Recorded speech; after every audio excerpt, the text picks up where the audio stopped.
busy. So first and foremost, thank you everyone for joining us.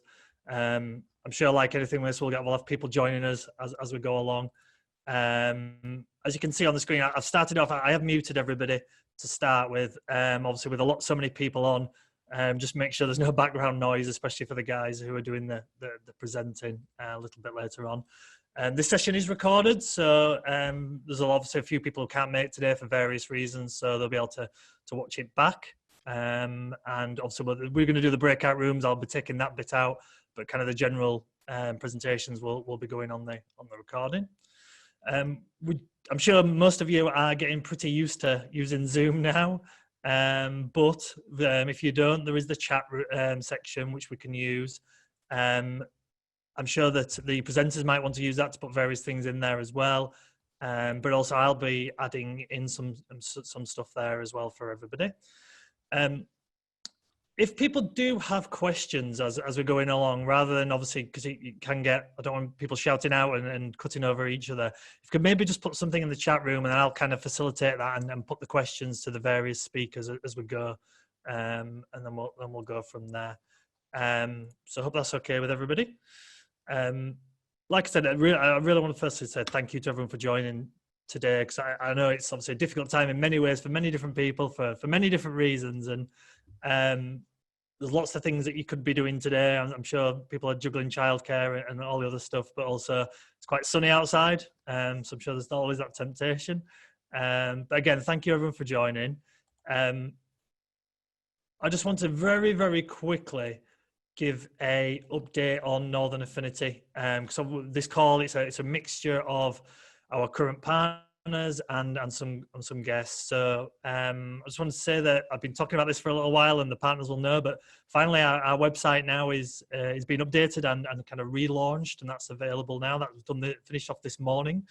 Not massive changes. A lot of it's quite similar to what it was before, but the big difference is we now have a video hub on there, which you may have seen a lot of the online live videos we've been doing with many of the partners. They're available through that, as well as things like this will be on there over time. So we're really building that element of our content.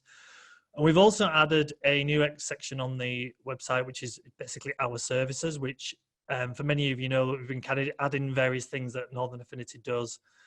Things like the peer group coaching, the website support, as well as the co-working, things like that, they're on there now. So all that details are now on the website, which weren't there before. Speaking of the co-working, for many of you have probably been here where I'm sat right now, we are officially reopening on Monday, which is great. So to start with, it is very much for our current members. So obviously we're taking very small tentative steps. We're very aware of all the different changes we've had to make in the regulations and social distancing and all that kind of stuff. So we're just kind of taking the first step onto that, kind of restricted the numbers, and then that's hopefully going to increase as we go through. The final thing I just wanted to mention was, probably many of you will have seen last night that the new regulations that are in force from Monday, where we can now see 6 people outside, whether it's in gardens or in other places. Before all this started, just before all this started, I just put together some local networking events for the Northern Affinity partners. We started off in Harrogate and Huddersfield. So I'm going to be looking at replicating something like that, and maybe adding some more areas as well, and kind of maybe getting us together in some small groups, going to somewhere nice, going for maybe a walk in the sun, and just getting to chat to people and just getting out and about, and maybe seeing some different faces to what we've all been seeing for the best part of what 10 11 weeks. So more information to come to that probably early next week. So I just want to quickly run through what the agenda is. Hopefully most of you have seen this anyway. I'm going to, in a minute or two, I'm going to throw it over to Angela, who's going to talk to us about the benefits of commercial photography. I won't steal Angela or anyone's thunder, so they can introduce herself in a minute. Following Angela, we're going to have Michelle Cowan. Michelle has just recently relaunched her app, which I think officially today. Is that right, Michelle? So everyone here is getting the first look of it. So it's a bit of a world preview. I have to admit, I've had a sneak look myself, but it will be a bit of a world's first for people to see that. It's really exciting. I'm sure people will really enjoy that. Then we're going to have a short kind of 10-15 minute, depending on timings, how we go in, breakout room. It's groups of maybe 5 or 6 people. Give everyone the chance to just have a bit of an interaction, chat to each other, get to know a few people in the group. And then finally, last speaker is going to be Sarah Bradley from the HR department in Leeds South. Sarah's going to kind of go through disc profiling. It may be something that you've heard of, but she's going to also kind of put a twist on it in terms of dealing with the current circumstances we're all dealing with, working from home, remote working, and that type of thing. But obviously, I'll leave it to Sarah to kind of explain that. The aim then is to finish just before 12 o'clock. And then finally, I mean, I put there it's an optional breakout session. Obviously, none of this is compulsory. No one has been hopefully forced to attend this. But if people want to stay, because we've had so many people join this call, I thought it was a good opportunity to maybe again get into small groups of 5 or 6 and just have some sort of networking, kind of replicate like when you go to a face-to-face networking event and you have those nice, more informal chats at the end. So kind of replicate that for those who wish to stay. So that's it from me. I will now stop sharing my screen. And I'm going to pass you over to Angela, who can unmute herself firstly. So don't forget to do that, Angela. Yeah. and I'll leave it up to you. You can introduce yourself, Angela, and talk to us all about photography. Okay, morning everyone. I'll just get my screen sharing set up and then we'll get going. So.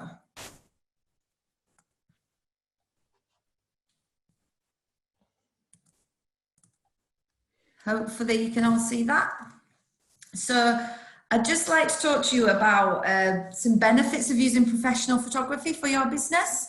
So it's quite interesting really, because photos are often overlooked as part of the content of your website or your media presence. And we know the saying content is king, but really the media that you use as part of your content is your brand and represents your business. So there are loads of benefits to using professional photography in your business, but sometimes people always use it as something that they can disregard. So this might be quite interesting for a lot of people. So I'll take you through that. So first of all, just a little bit about me and who I am and what we do. So this is Vue Photographique. So there's obviously me, Angela, and my husband Daniel. We're a family business. We set up as a result of starting a family, really. Now we've got 2 little boys. I just put this picture in because that's pretty much us in lockdown. Well, maybe Dan's not smiling that much, but the boys are definitely a bit like that. So it's been interesting times. But yeah, we're very much a family business, and we're just, Dan and I work together because it's complementary of both of our skills. So I do the people side, the networking, and Dan is really the creativity. So it's creativity and a personalised service is what we're after, so that we can offer our clients a great experience and fantastic results. So just a little bit about us. So moving on to the focus of the presentation, benefits. So the first real benefit of using a professional photographer is like first impressions. They really, really do count. Looking at this to get some stats for you, it takes 50 milliseconds for a person to form an opinion on your website. So that's 0.05 seconds. So if you don't have an eye-catching great image on your landing page, chances are that your potential client will move on elsewhere, because you've really only got, you know, less than a second to gauge, to really capture them into your website. And the same goes for anything. So even from using your profile pictures on your social media, to have the best clear professional picture you can, you're going to create the best impression with your clients and associates and followers. So it's a true benefit to engage a professional for that. Next is just simply looking more professional, and hence establishing trust and a connection with people that engage with you and your business. So we all know we're in a really fast-paced digital world. I think it's come even more to the forefront with the coronavirus situation and lockdown. You know, in order to get more views, more traction in your website and your visual brand, professional photography is going to benefit you, because you'll stand out versus the competitors of yours that aren't doing that. If you're using stock, you're going to lack individuality. And really what professional photography can do for you is personalize your business and help you create a connection before you've even met your client. So here we've got a group shot of Headway Recruitment, and that's the team that does all the recruitment for that business that's based in Bradford and Leeds. So we've brought in the location by going into Leeds city centre, but like a nice relaxed feel to the group as well, to really bring you know, their business to life. A further benefit, obviously, as an add-on to everything you're doing around your website and your images, if you use professional photography as a crossover, you're going to get more social media engagement. So we all want more engagement. We all want someone to not scroll past us and to stop. So if we want to attract attention and you've got a portfolio of images to use, then professional photography will help people stop to your post and hopefully read further. So you're going to get more likes, more comments and things like that. And it should tie in with the overall branding of your business. I quite like this one because we did some work as part of the Northern Affinity, actually, with Emily from Harrogate social media, and you know, got her social media cushions there. So then another benefit of using a professional photographer and using professional photography isn't just using someone that's got professional grade equipment and lighting. It's really about accessing creativity and ideas as well. So as part of your kind of business brand and working with your branding person and your web designer, by working with a professional photographer, you can access their creativity as well. We always look to learn about every business that we work with, understand what they want to achieve, and then bring our own ideas to the table as well. So sometimes people don't really know exactly what they want, but they know what they want to achieve. So you're really tapping into extra creativity and ideas, which obviously makes you stand out again against your competitors and hopefully gain more clients that way. This is an example, this photo, it's a massive digital printer, and just with the use of colour, and this is like a print of an octopus, just using all the light and creativity within the setting just to make the colours pop, so that on the website there's some really nice attractive images to look at as you go through. So another benefit, so visual storytelling. It's always easier to attract attention if you can tell a story with what you do. So by using a series of images that reflect you and your business, we can start to tell your potential client all about your business by personalizing it and telling a story. You know, we want to clearly convey who you are and what you do to grab those inquiries. So this is a great example of this photograph. It's actually, so it's Billy and Rob from the safety group in Leeds, and they do health and safety. So what they could have done, and I think what their previous website was a bunch of stock images, you know, your typical model pretending to do something with a hairnet on and a hat and write on a board. And if you're not careful, and one web designer that we work with noticed that same model can be found on other health and safety websites, because obviously lots of web people use stock photography. So you risk kind of blending in with everyone else. Whereas here, this is the owners of the business conducting a site survey. And that means that when you go onto the About Us page on the website and you see their headshots and then you make that inquiry, you start to feel more of a connection with the business that you're dealing with. So when you come to make the inquiry, you've built that level of trust with the business owners. So it really can reflect very well on you to have those personalized images and make you look different from everyone else, because at the end of the day, you want to be the one that gets the business. And then of course, we thought a professional photography forms part of helping as well, helping the web developer and the designer get the best layout for your website. So we talked about earlier, you've got 0.95 seconds to make a great impression. Well, staggeringly, like you've got people onto your homepage, but 38% of people will stop engaging with your website if it doesn't look great after that. So if you don't have a great looking website throughout, you're still not going to retain your visitor, who's hopefully going to turn into at least an inquiry, if not a client. So using a professional photographer as part of your web design process, I would say, will just help boost everything up, because your visual brand is all your design, your branding, and then the images that are within it.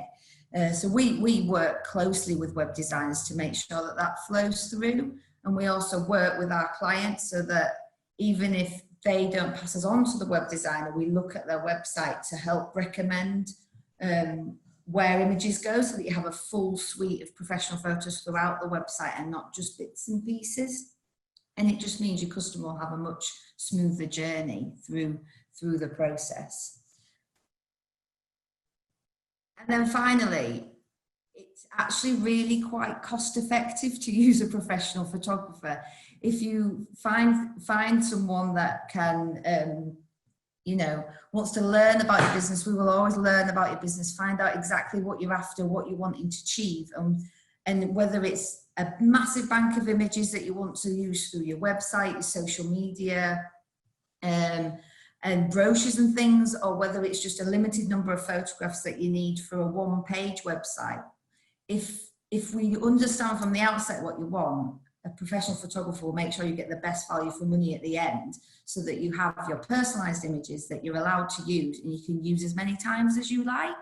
So none of this, like, borrowing a photo off the internet and maybe getting a fine for using it. You're safe in the knowledge that you have individual photos that no one else has, and they belong to you. So that kind of wraps it up, really.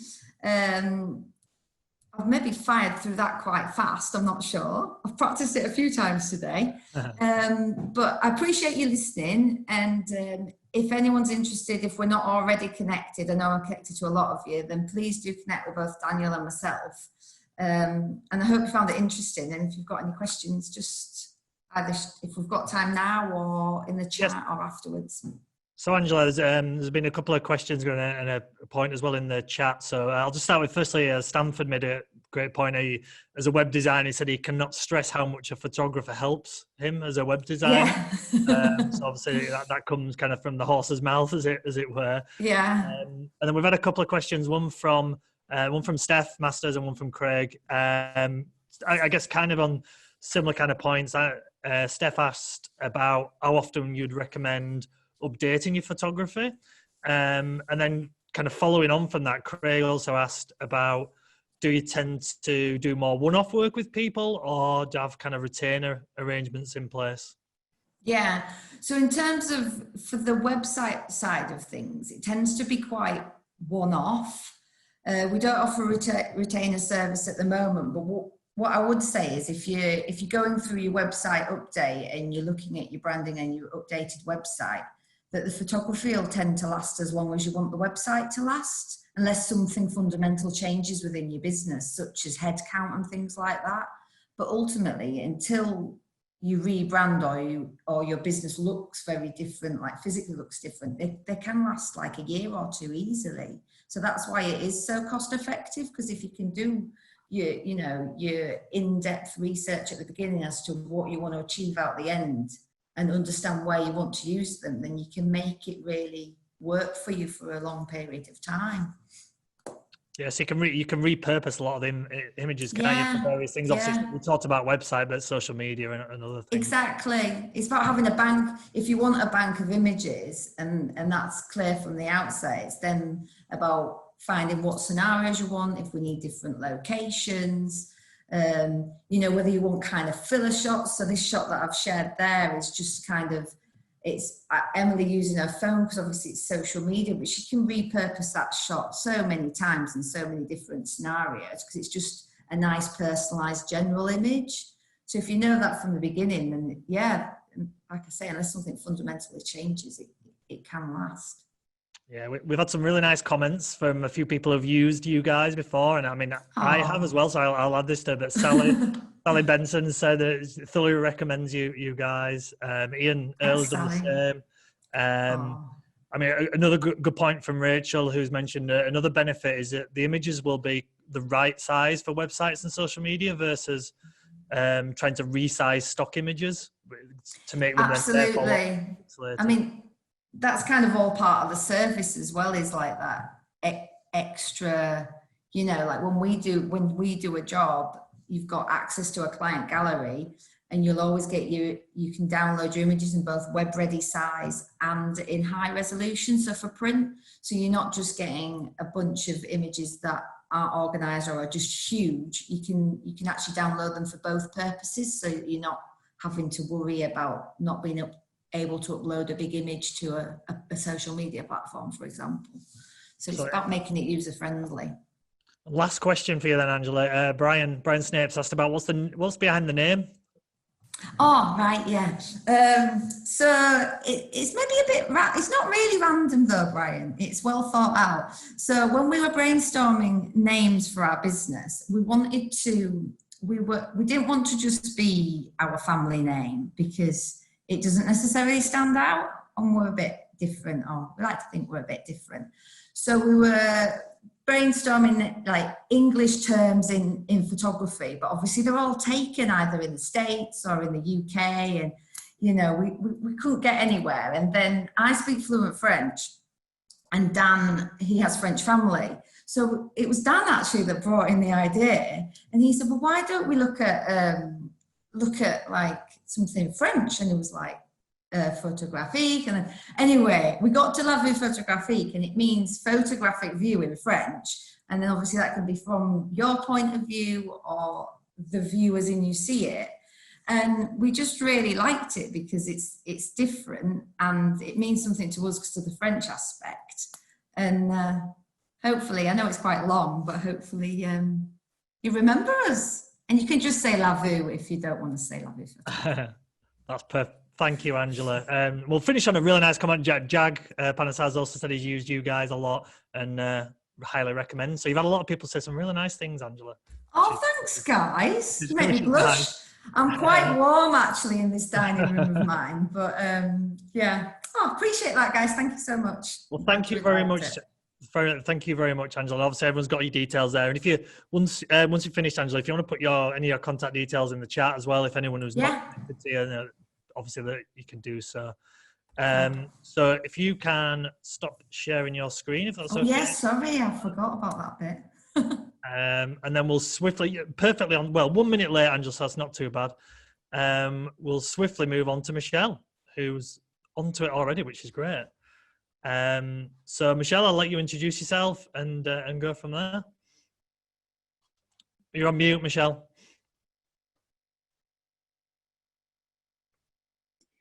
Sorry about that. Angela's not teed me up for this, but twice this week, me and Bren, my business partner, have been asked for photographs for PR, and we've just had to send them our amateur ones that we've just taken over the year or whatever. So I just texted him and said, I think we need to get some pictures sorted. So anyway, I'm really nervous because I don't know why I agreed to do a live demo, but anyway, here we are. This is my backup slides in case something goes wrong. So I've got 2 teenagers at home who may go on Xboxes. So if my internet connection goes bad, I don't know what I'm going to do. But I have got a fallback. So yes, I've got an app called Social Sendr. Just to give you a little bit of background, we're on a relaunch, and Mike said earlier that we're relaunching today, which we are. This is version 2 of the app. It used to be called My Smart App, and at the start of lockdown, we made the decision to actually suspend the app because we were actually a social media automation content posting tool. And because we create the content, we felt that some of the content wasn't really appropriate for the current business climate. So we suspended it, but we've used this time to concentrate on getting version 2 to market, hence it's here, adding some new cool features, and just all round getting into a better position. So just before I go into the demo, I'm going to show you what the app does.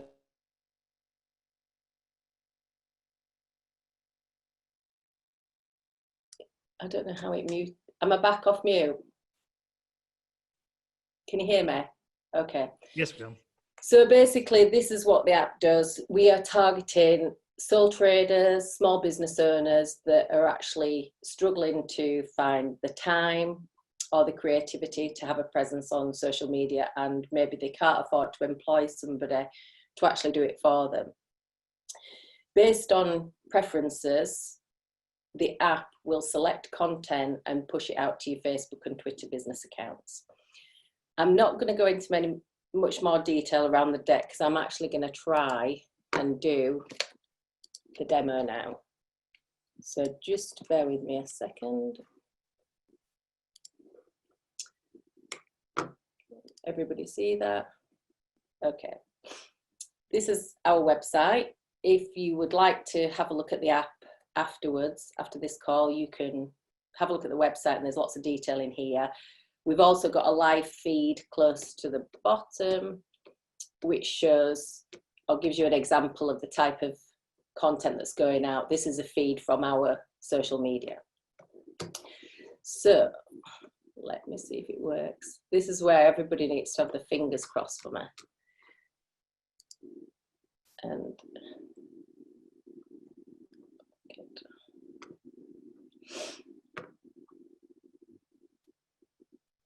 that seems a little bit slow, doesn't it? Okay, click on try it for free. I'm going to talk you through the registration process first. It's dead straightforward. It's not dissimilar to lots of other setting up of accounts. So here we are.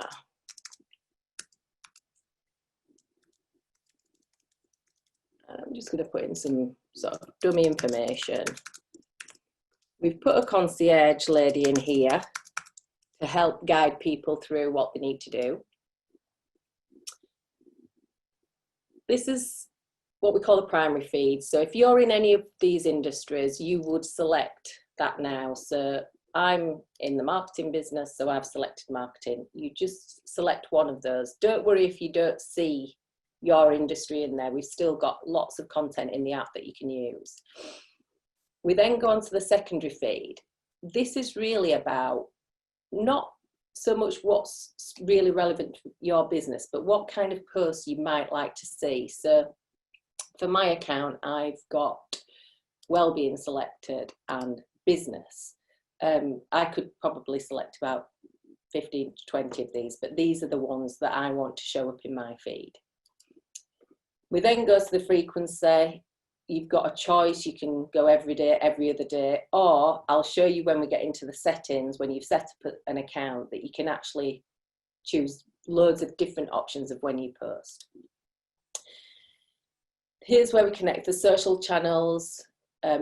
You enter your personal Facebook account because you're the admin or the editor for your business page. If you manage multiple business pages like I do, when you log onto your account, it will actually show your multiple pages, and you would select the account that you want it to post to. Here we've got a couple of new features, hashtags. We took feedback from version 1 that lots of businesses had their own hashtags and they wanted that hash to go on every post. So you can add a hashtag here. I like to do hashtag Huddersfield. I like SMB marketing. You can put 3 or 4 hashtags there. The other bit of feedback we got was that people wanted to add their website link to the content, so we've added that there. Here I'll put in my personal details.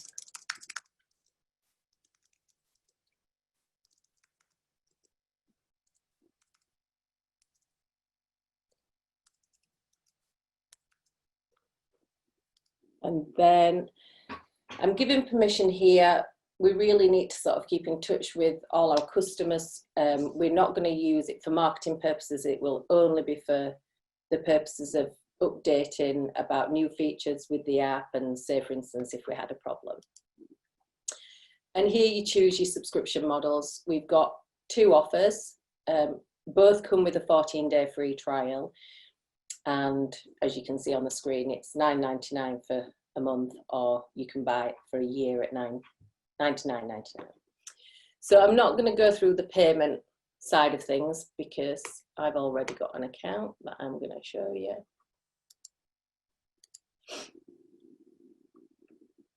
This is my account, and I'm just going to log into it.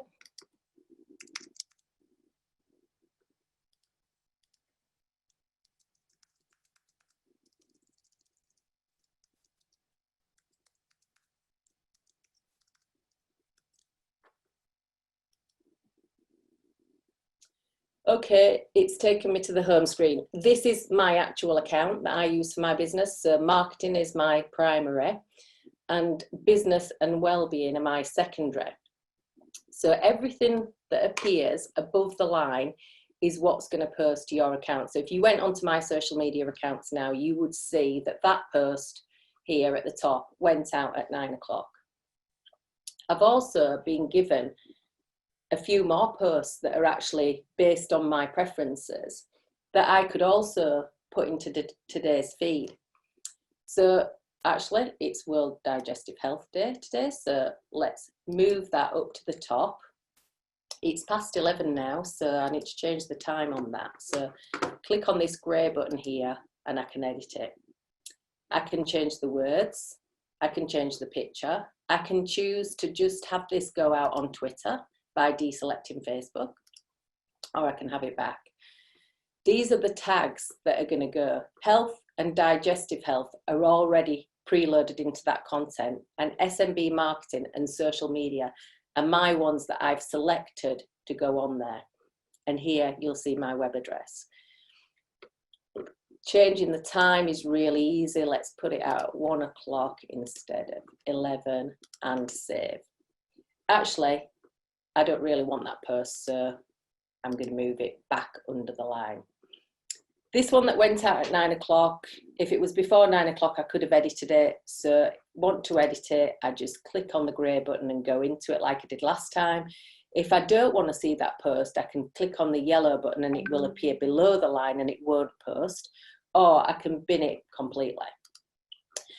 I can scroll through the top and I can see what's coming ahead. So I can see up to 30 days ahead. Some days there's nothing. For marketing, if we select marketing, we don't put posts out on the weekend anyway, it's just a 5-day program. And this is what's going out. I can also on this page create a custom post. So this button at the bottom, the pencil, I can go in, I can type my own message, upload my own picture, post to Facebook and Twitter, add hashtags. I can also add more hashtags if I want. I can put a different web link in, and I can repeat weekly, monthly or yearly. I can pick the date and I can pick the time, and then I save it. So that's the home screen, and that's the basic functionality of it. Here we go into the calendar view. So what I can see here in the darker shade is all the custom posts, all the scheduled posts that are going out. So quick glance, dead easy. I know that on the 21st, the Father's Day post is going to go out. The lighter one is where I've created a custom post. So only created one custom post, and that went out yesterday. Here's the hamburger view, which gives me a chronological view of what's going out. So anytime I can just say, actually, I've got some good content going out in June. Maybe I should think about adding some other stuff that's not marketing related, or maybe I just keep it as it is. I always add other stuff because I think it sort of helps mix it up. Here we go into the settings, just like any other app, general settings. I can change my hashtags, I can change my URL, I can manage my subscription. Post scheduling, I can change. I can go every other day, weekdays only, weekends only, or just Tuesdays, or Wednesdays or Thursdays.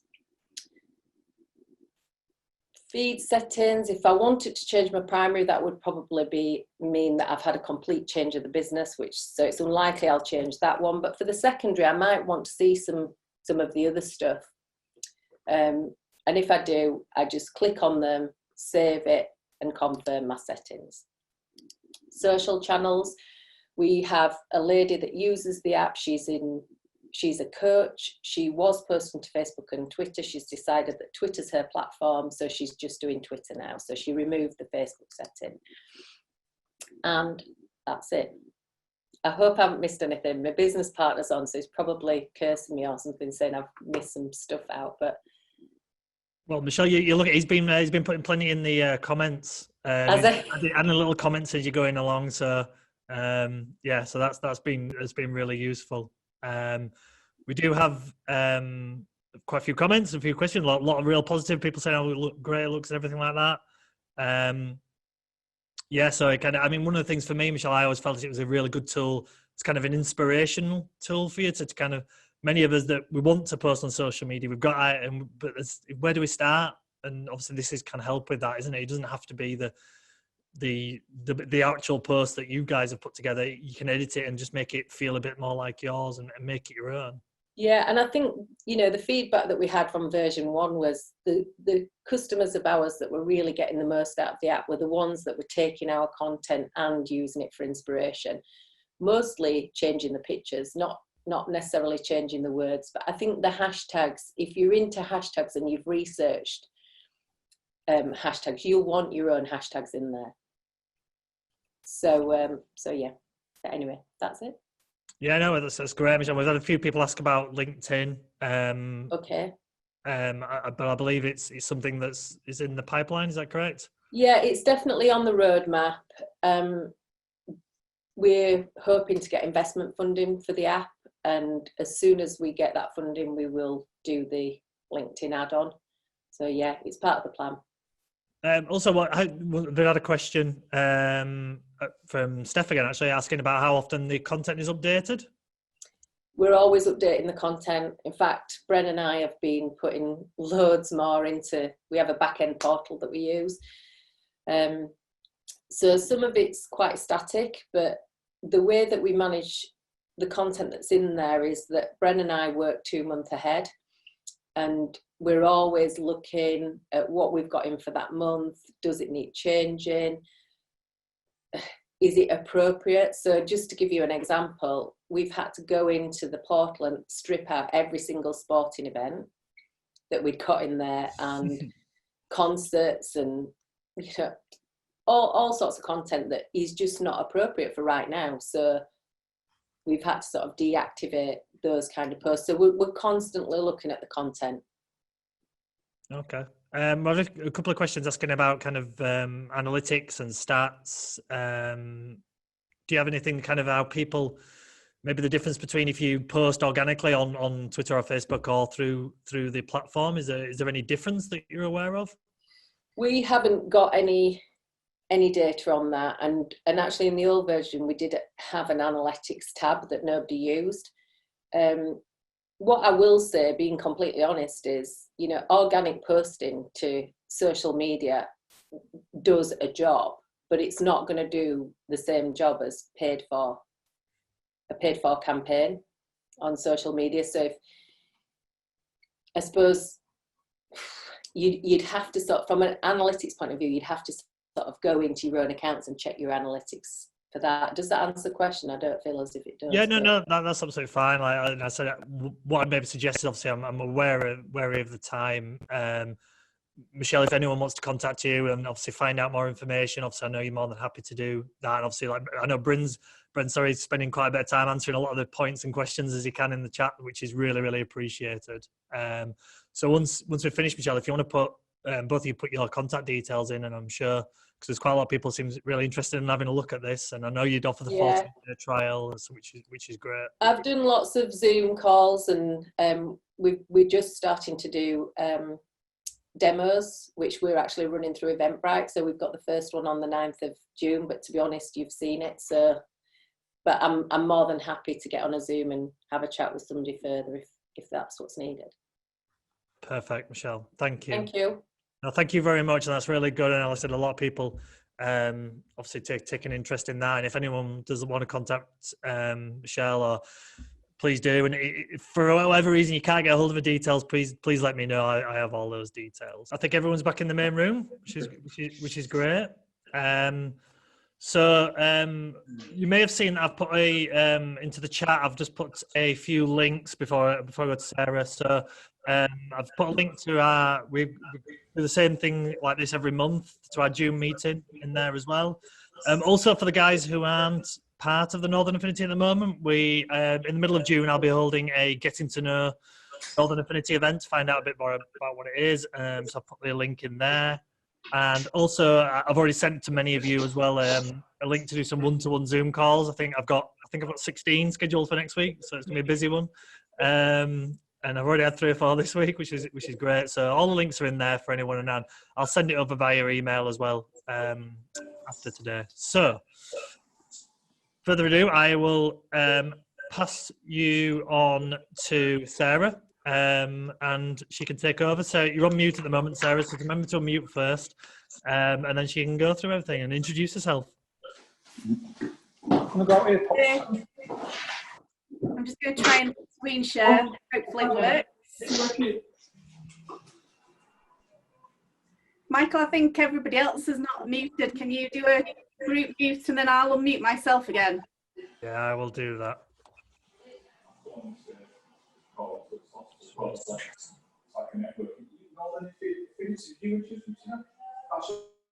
Right, I've muted all. Sarah, if you can just unmute yourself. And I have now unmuted. Can you hear me okay? We can, yes. Okay, so Michael asked me to talk about DISC, but you can obviously see by my surroundings, I'm a HR professional. So HR is all about preventing people problems though. And I think that if we learn a little bit about DISC profiling for our interactions with colleagues, with peers, and with our teams in our own business, then that most definitely goes a long way to preventing people problems. So today I'm going to give you a little bit of insight on yourself. So you are going to leave this session knowing a little bit of an insight as to what your DISC profile might be. I'm going to give you tips on observing behaviours of others and how we can modify to create a better impact in our business relationships and in our working relationships. And we're going to look at preferences. We're going to have a little group exercise discussion where we'll look at how these preferences can affect the interactions and how we should think about how we meet and interact with different people based on DISC profiling. So I just dropped a note in the chat room then saying you need a piece of paper for my session. So you need a blank piece of paper now and a pen, or you can write what I'm asking you to do on your notes on your phone or something. So for the next session, I've just put all these words on here now, and this is going to give you an insight into your own DISC profile. So what I want you to do is I need you to think about yourself in a work mode.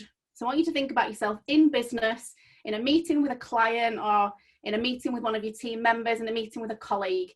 I want you to choose the 10 words that you think best describe you in that setting.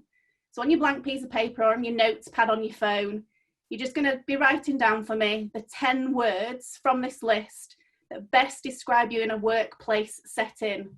Now, Michael did this the other day, and he's a profile that's probably a little bit slower than some. So he took a minute. Whoa. Define slower, Sarah. Cautious, considerate, careful. It took a minute, so I'm just put minute timer on my watch. So you're choosing 10 words that best describe you in a workplace setting or in a business meeting. You're just writing them on your piece of paper for now.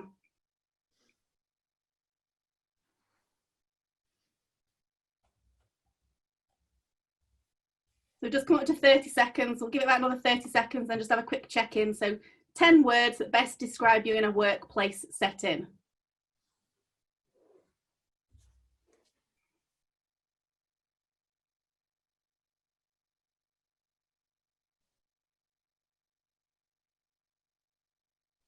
I don't know how to do this on Zoom, but if a load of you know how to put that little hands up thing in the corner of your image, thumbs up thing, then you'll be able to, a few of you start flying their thumbs up for me and we'll know that a good significant number have got your 10 words written down. Got some thumbs up there, I can see. I need to learn that because I certainly don't know how to do that yet myself. So hopefully everybody's got the 10 words, and we'll move on to the next section and explain to you what those 10 words mean. I'm going to move on now. You still see the words. If you're not quite there, don't worry.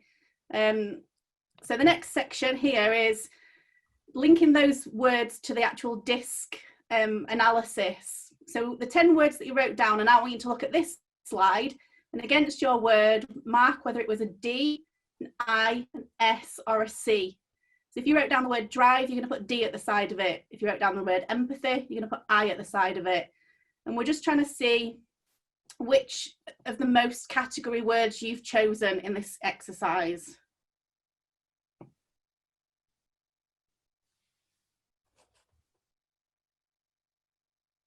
you're just marking up to work out, of the words you chose, have you chosen mainly D's? Have you chosen mainly I's?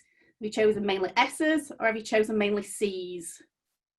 Again, do little thumbs up images for me on the little screen, and I'll look through and see where everybody's getting up to see if you've got whether you're mainly chose D's, I's, S or C's. If anybody feels like sharing it in the chat room, just put I'm a D, I chose mainly I's, or just put the letter.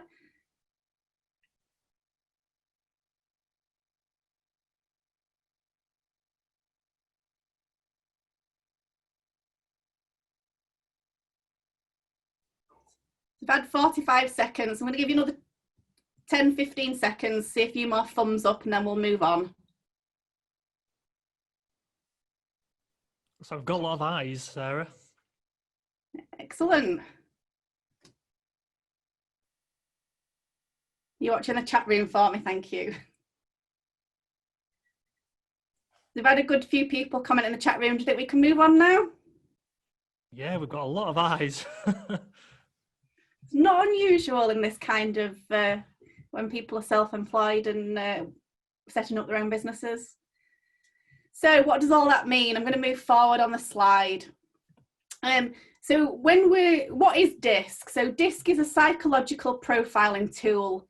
So I have a diploma in HR, but my first degree was in psychology, and I've remained fascinated by the links between psychology and HR and people management and business management, really. I think psychology has got a lot to offer understanding business management. So if we run the DISC profile professionally through one of the computer programs in the package that I use, you end up with a graph, and you get quite a comprehensive report as well. And the graph is presented like this on my screen now. So this person is a high D and a high I. So what we find is when you run that little exercise, I did a paper exercise, it won't be perfect, but normally it does bring out your highest factor in that paper exercise. So you'll all have a high factor, and some of you may have had, I know Michael and I have both got 2 letters. When he did his and I did mine, we came out with 2 letters. So this person here on this graph is a high D and a high I, and their S and their C are below that line. So that line in the middle is the distinguishing factor of what the letters mean. This is what the things above the line mean. So we call them strength factors. And this person here on this graph is a DI. And those people that have got strength factors of D and I like challenging situations that require exploring the unknown or untried. They like to come up with unique, imaginative solutions to problems. And I think we'll have a lot of DI combinations in this room. It's quite a common combination in a self-starter kind of self-employed kind of environment. The high D drives for results, and the high I, they influence others, they achieve through others. So our high I's love networking, love social interactions, love team environments, love to be part of a team. So what do the factors below the graph mean? Now I'm just going to move my video strip, which is on my right hand side and now blocking up my slide, but if I drag and drop you all on my video, you go to the left hand side if people don't know that. And I can now see the text at the right. So supporting factors. So this person's got supporting factors of S and C. And when they drop below the line, this means that this S person tends to be flexible, active, alert, animated, like to juggle many tasks. The C below the line means that this person is likely to seek freedom to carry out their own actions, likely to be an independent, firm-willed and strong, persistent person.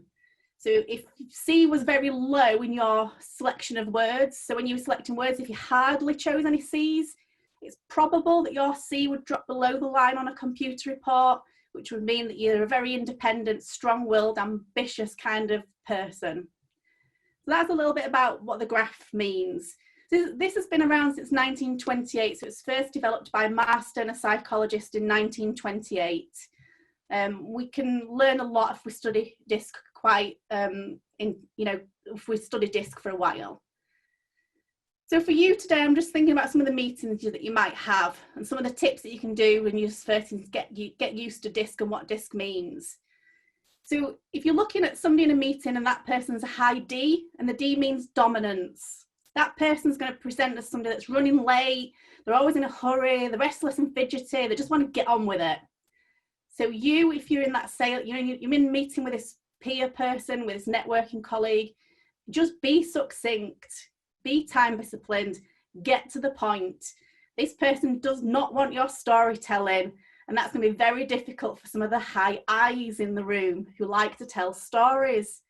So if a high I is facing off to a high D, we need to just tone ourselves down a little bit and be more succinct, just be very matter of fact, get to the point.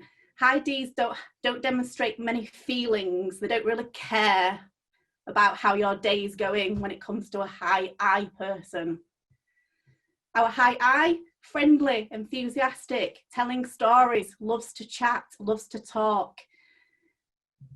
If you know that you've come across somebody that's very animated, very friendly, very enthusiastic, always talking, holding the conversation, ask them how they are feeling.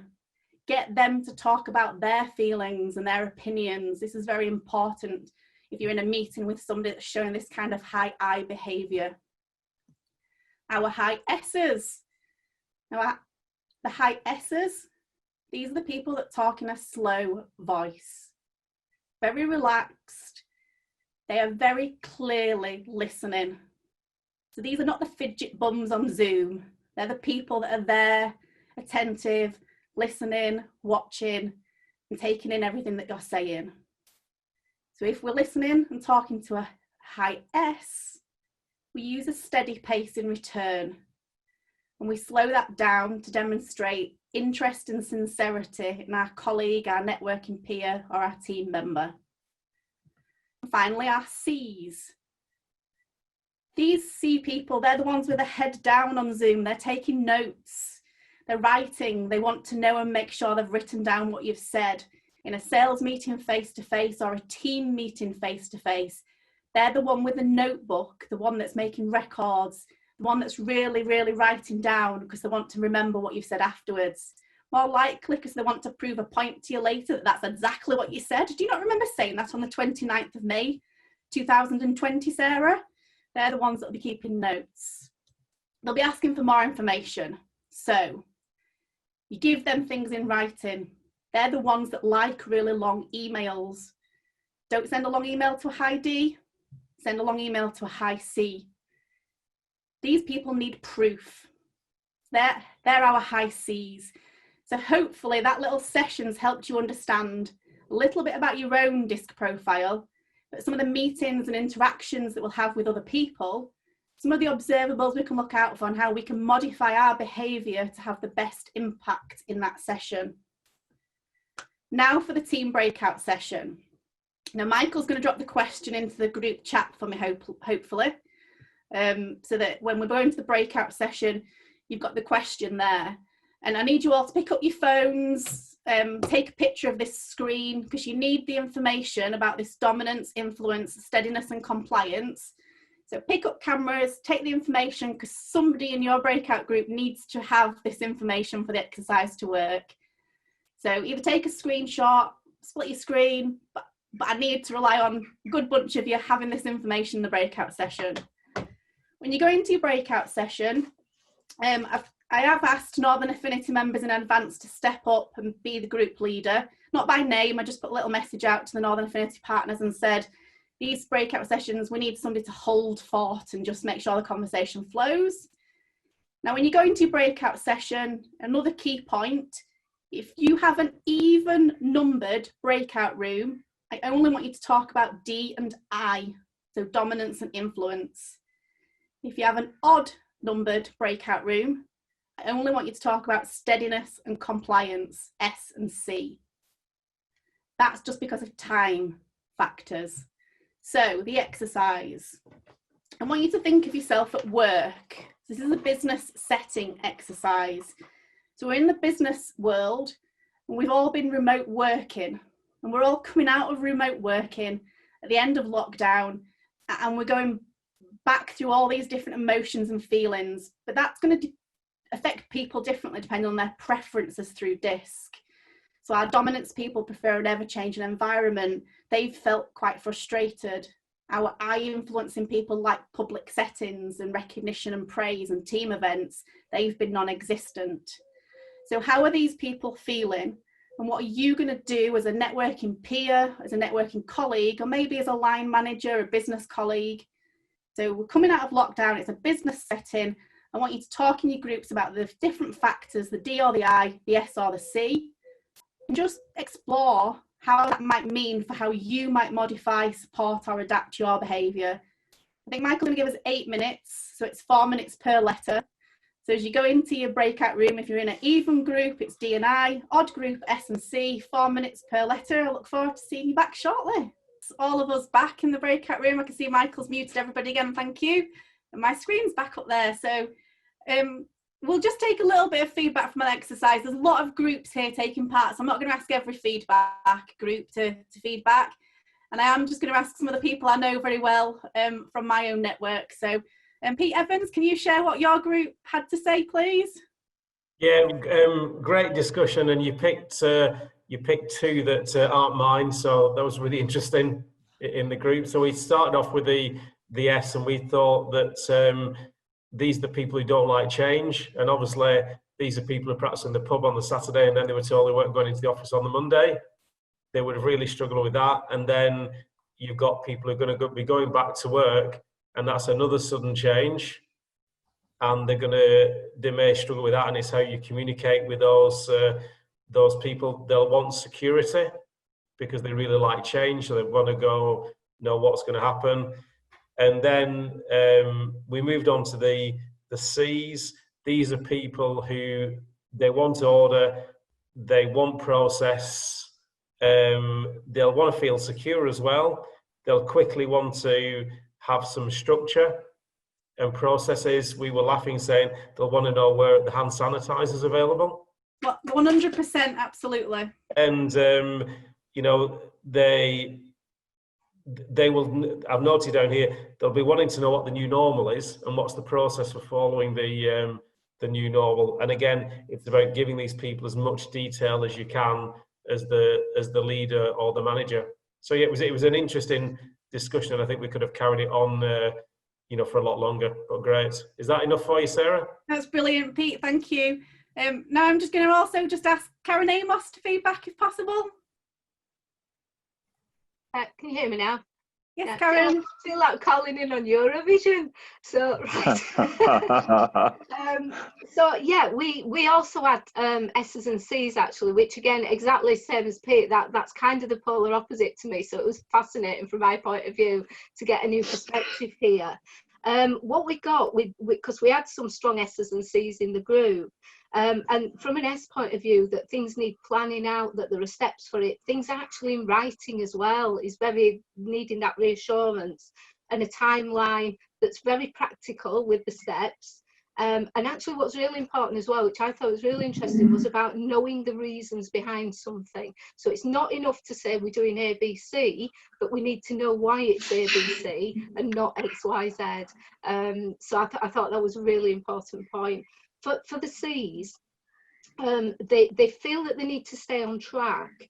But what we talked about was, because we're in this position that some people are going back into the workplace whilst others are still working remotely, and how does that work for people without making them twitch too much, really? And it was really about having those documents, files, standardised, the consistent approach. So things like shared drives are very reassuring for people. and that things are done in a uniform way and people know where to find things, and that there's a legacy that if they weren't there, everybody would need to know where to go. And what we talked about was the benefits of delegating, that for me as a high DI, it's wonderful to be able to delegate to a C that completely stops me twitching, knowing that they've got that and they're on it, really. So that was the sort of complementary nature of this, really, and playing to people's strengths in the team. And that came out really strongly in the discussion as well. That's really comprehensive, brilliant. Thank you, Karen. Now, Jeff, I had asked you to talk. Obviously, this was prepared for people that were going to talk. But are you going to do D&I, or did you get S&C as well? Got S&C. All right. Well, I'm going to ask. In my group, we had a really good conversation about D&I, and we had Sally. You had quite a lot to say in our group. Are you prepared just to speak up for a minute for me? Of course. We were saying that the D, for me, that's very much a salesperson. So giving them, recognising it's a new world, but giving them targets so that when they get back in, they can just crack on and get on with it, but acknowledging that the world is different. So if they were in sales, for example, how can you go and network? How can you use Zoom? And giving them the training. But then maybe if you get them the task on a Monday, catching up with them on the Friday. And then for the influence, recognising that actually it's okay.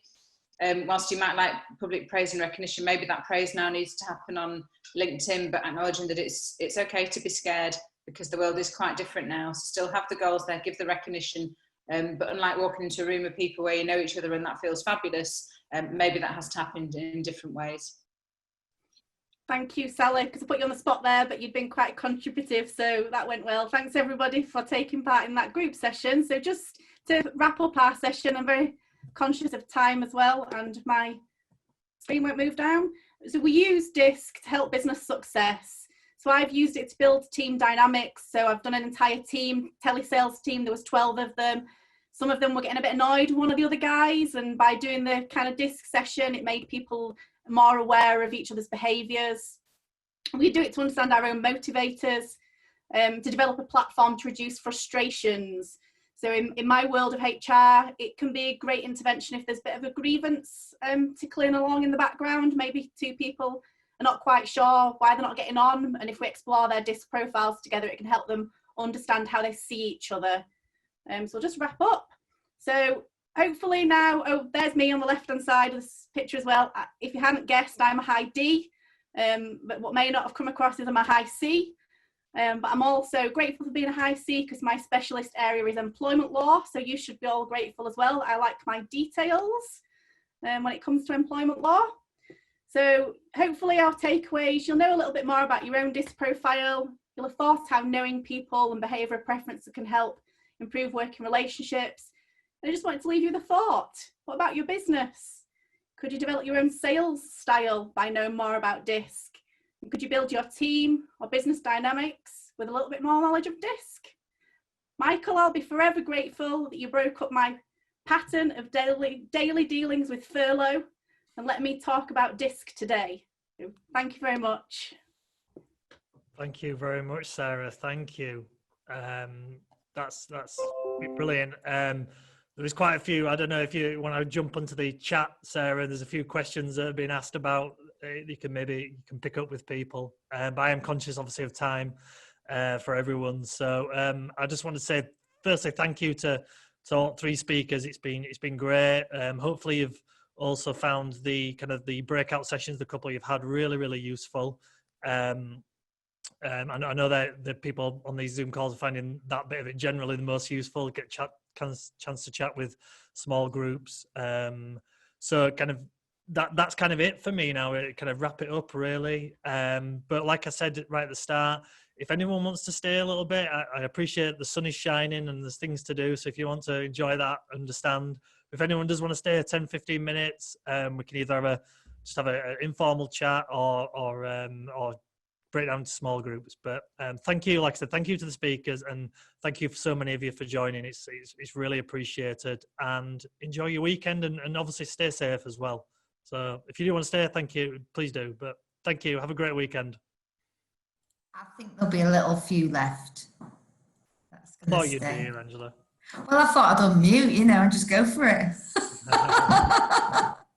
I It'll wonder be all what the profile eyes. you are, Angela. You what? Wonder what profile you are. I don't know. I don't like telling stories and talking. Yeah. I was pretty much, what was that? 5I, 4D, and an S.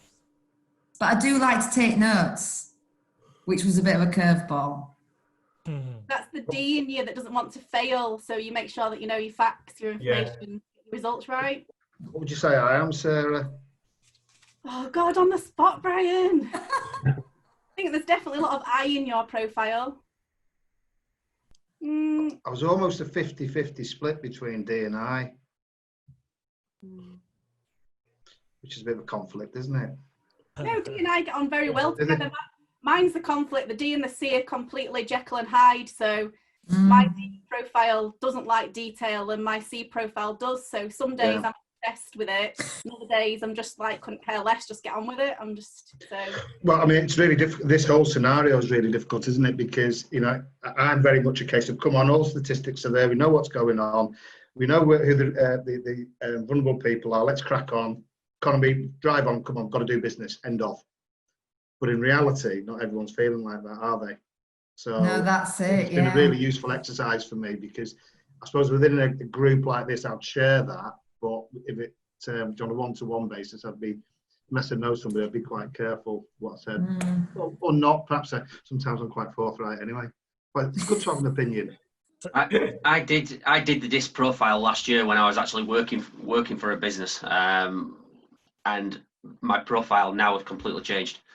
I've just still got the C in there. I've got a lot of C, but I used to be very much a D because I was an operations manager. Now I've changed over to I because I'm more, I suppose, friendly and not a swine anymore. I love that. I suppose I'm friendly. I suppose I'm friendly. I've stopped being a git. You've got a friendly accent. I think you've got a friendly accent. But do you not think that it's because D's recognise that they really have to have a lot of I to communicate effectively to get the job done? Is that a big driver?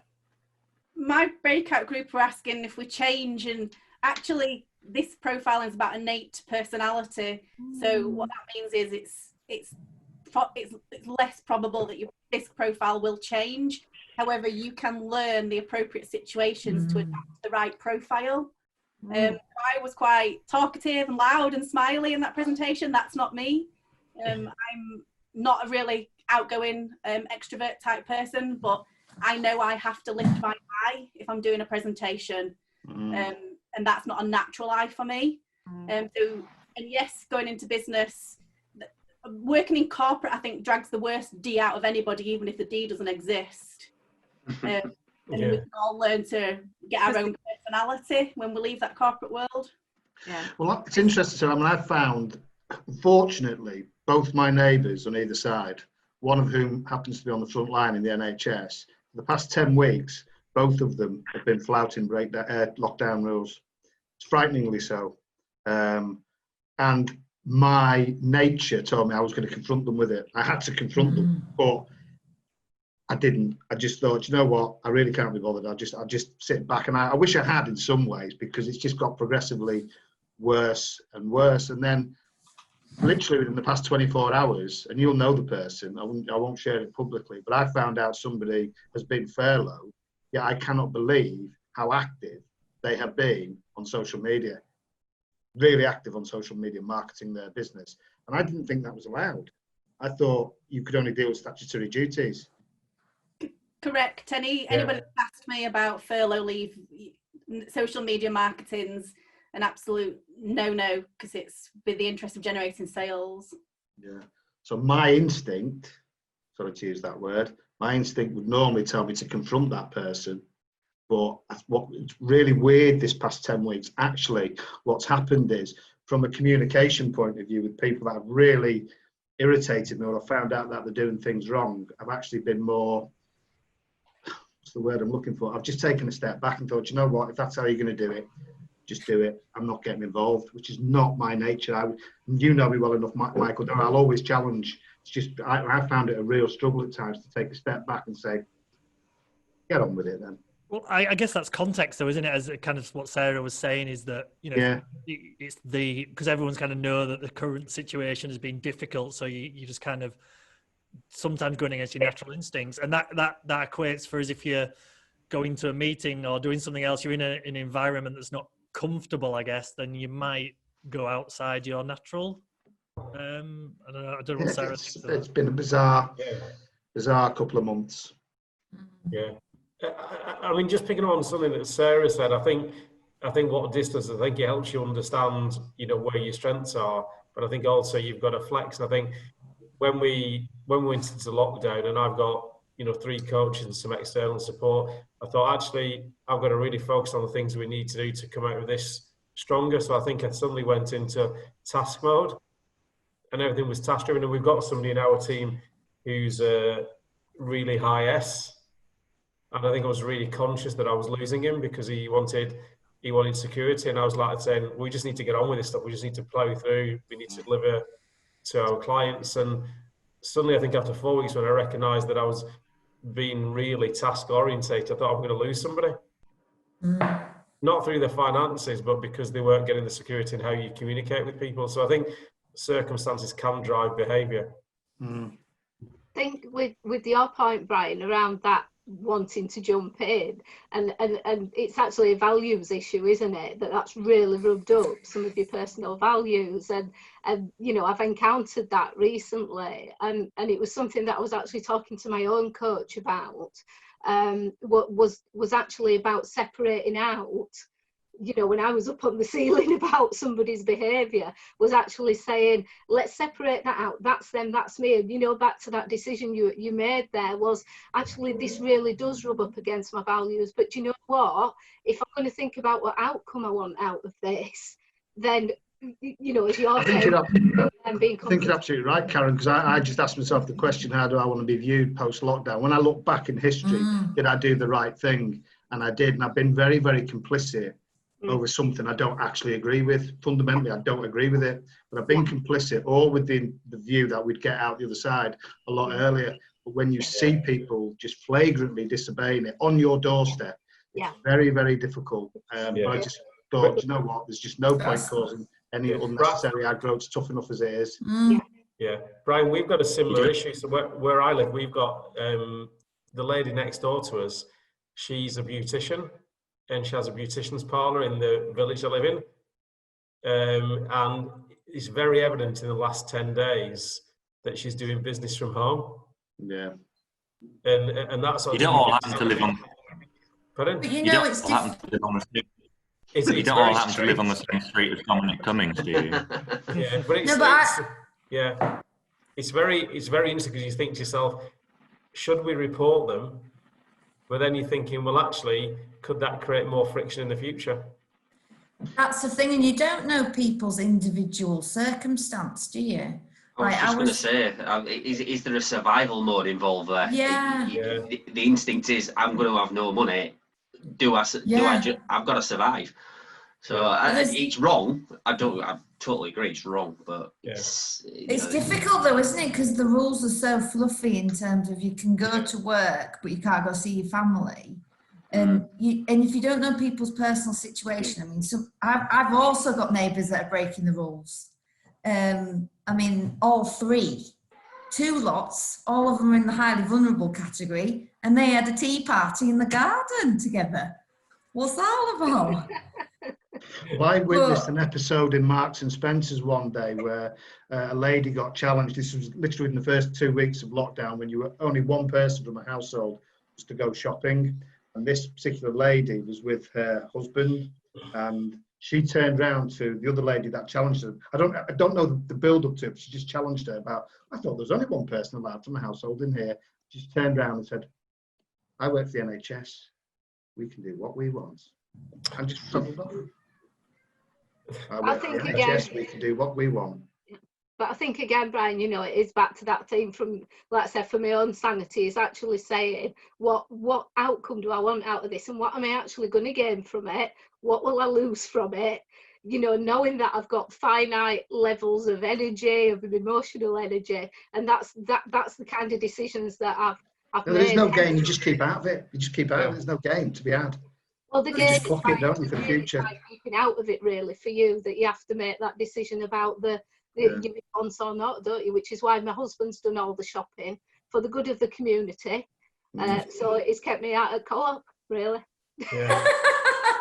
Well, it's just concerning yourself with things you can directly influence yourself, yourself, isn't it? And not letting external things frustrate you. So, like, obviously, we've not been watching the Prime Minister briefings, for example, because they just send us absolutely loopy. You can't control what the government's going to do. So you're better off just obeying the rules and doing your own little thing, aren't you, than letting those outside influences that you can't control influence you, because it's massively frustrating otherwise. Some boredom in it as well, like you become so focused on what your neighbours are doing just because that's your life at the moment, isn't it? There's not much else going on, and I'm obsessed with the postman at the minute. What time is coming? Just because there's nothing else. Well, you know, we're all going to go wild now because we can have, like, go see family up to 6 people. I've just got to pretend that my 2 kids don't class as a real person each, so that I can actually go see some people. There's 4 of us, all right. At least we've got the football season starting again, Michael, albeit behind closed doors, but... Yes. God, my internet's about to crash again. But hey, I think it's good discussion. really surprising. If you look at the numbers they were on about yesterday, and they're talking about how this R is so close to 1, and now they're saying, well, you know, we can start having these kind of relatively big groups of meeting again, and it's all a bit, I don't know, it doesn't really kind of stack up what they're saying we can do and what they've been saying, you know, a month ago with those same numbers. You know, we've been everything's kind of been relatively steady for 2 weeks, so you know why it all seems very touch and go. I don't know. If you chaotic, I think is the best way. If you read between the lines, though, it's all to do with how they can manage the public and expectations. That's all. That's what it's down to. So people have started actually meeting, so they need to do it in a controlled way, and you can only meet in a socially distanced manner. You can't actually get together again. So you know, and they are expecting another spike. So it's trying to manage that and police it, actually. So it's to do with policing resources, it's to do with NHS resources. That's what all of this has been about. One of the things the police can't really do it anyway. They don't do anything. They do. I mean, I reported there were youths playing football, not social distancing, quite early on when it was very serious. And I rang and they were there on blue lights within 10 minutes. So they do respond. But when you're in a built-up area and you've got a lot of people, how do you manage that? How do you police a park with 6 police officers, for example? A lot of people don't, you know, in Leeds, London, if you're in a city, you don't have a garden where you can go meet 6 people. You might have a communal area in like block flats or something, but then everyone's going to do it, and suddenly you've gone from having 6 people in a area that's not that big to having, you know, if 10 groups have got 6 people, then it's all just, I wouldn't heap any praise on this government. I wouldn't heap any praise on this government at all. I don't think they could run up that. But what I will give them credit for is this has been wonderfully choreographed. I think this last weekend with Cummings has been absolutely brilliant. They've known what the public mood is, and it suits them down to the ground for that story to have been released perfectly, because the response was from a lot of people, well, if he can do it, we'll do it, because they knew people were becoming increasingly frustrated, and you couldn't lock people down in the houses forever. It was already happening. We had the most wonderful spring, thank God, I suppose, and it's a case of, well, we just can't control it anymore. We cannot control it. So actually, just let it out, and if we do get a ridiculous spike again, peak again, which I don't believe we will, we've got the capacity with all the Nightingale hospitals, and the response will be, well, we told you what to do. We told you what to do, and you just abused it. But at the moment, I think it's they can't turn around. No government can turn around and say, we're going to put pound signs ahead of lives. But that's exactly what they're doing. In my opinion, it's exactly what they're doing. And but they just can't say it. But it's been, I guess the problem it's just too political. It is very political. Too political, it is. The economy side of it and the health side of it are actually very, as we know, very strongly linked, aren't they? I mean, there's a lot of figures to say that the last recession, 2008, cost about 500,000 lives because of essentially because the austerity and all that came from it. So there's a point in time where it's awful to say, which is the greater evil, essentially. But do we have to? Although we do have in our favour this time around, Mike, if you go back 10 years ago, and you were working in banking at the time, I was in corporate banking, it was the money supply stopped. No money. At least we have the money out there now. The problem what we have is the supply and demand chains are both broken down, so the money isn't circulating as it needs to. Once that money gets circulating, that's why they're talking about the V curve, aren't they? That we'll experience a quicker recovery. We'll not get back to where we were pre-COVID, not for a long time. But actually, it's more of a kind of deep wound straight away, rather than somebody twisting the knife for a period of time where it takes ages to recover. You can just take the knife out and then stitch it up, and that will happen sooner rather than later. And there will always be casualties, unfortunately, because there always is when in business. It happens in cycles. I think it was Mervyn King, wasn't it, last time around, said for anyone who thinks the world has changed, they clearly haven't read history. It doesn't change. It goes round and round in circles. But it's not the wind, it's the set of the sails. You've just got to manage it. Yeah, adapt. It's all about adapting. Well, I've got a business I'm working with at the moment. They've pivoted. There's a business I'm working with at the moment. They were into manufacturing. You know, the lattice style roofing at King's Cross and at the Trinity Centre in Leeds. They're involved in the manufacturing process of that, but that kind of fell flat. So they've gone into importing PPE, and they're at the peak. That previous business was turning over about 2 million. That was at its peak. The projected revenue, and we're doing a trade finance deal for them, Michael. The projected revenue for the forthcoming 12 months is £25 million. And that's just by completely and totally changing direction. All we're waiting for now, and it's all being imported from China. Hey, they need a backup plan. They can't just have suppliers in China. Anyway, great discussions. I'm gonna go out and enjoy the sun and some sunshine. But I really enjoyed that meeting. Thank you, Mike, for pulling it together, and it's lovely to meet everyone. Thank you, Angela. Cheers, guys. Have a great day. Yeah, we'll wrap it up now. Have a great weekend, everyone. Likewise. And hopefully catch up soon. Cheers. Nice to meet everyone. Bye, everyone. Bye.